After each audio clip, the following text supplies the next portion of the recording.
The Havana Slave Trade Commission was an international court established in Cuba following the Anglo-Spanish Treaty of 1817 to bring a stop to the transatlantic slave trade.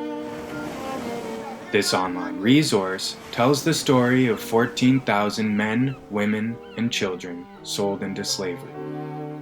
They were forced onto 44 slave ships between Bissau on the Upper Guinea coast and Luanda in West Central Africa. Crammed into the hulls of ships, over 3,000 of these people died in horrid conditions during the weeks-long journey across the Atlantic Ocean. Once they reached the Caribbean, British warships captured these vessels on the open sea, and they escorted the survivors to Cuba to await trial.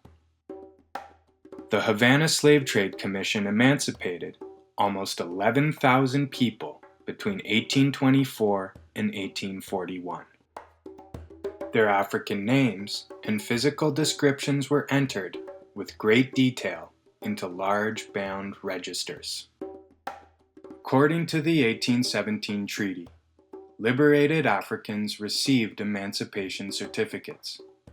However, they served apprenticeships as free labor for terms of 5 to 7 years, if not more.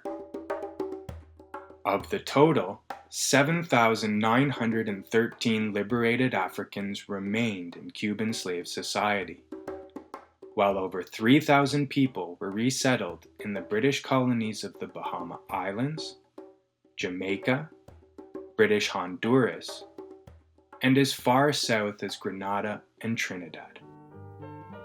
They built cities. They made railroads.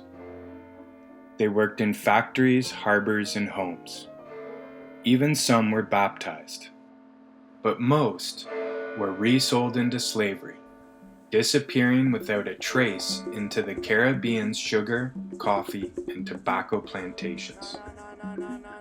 Other small groups of liberated Africans, called emancipados in Spanish, went to England on their voyages back to Africa.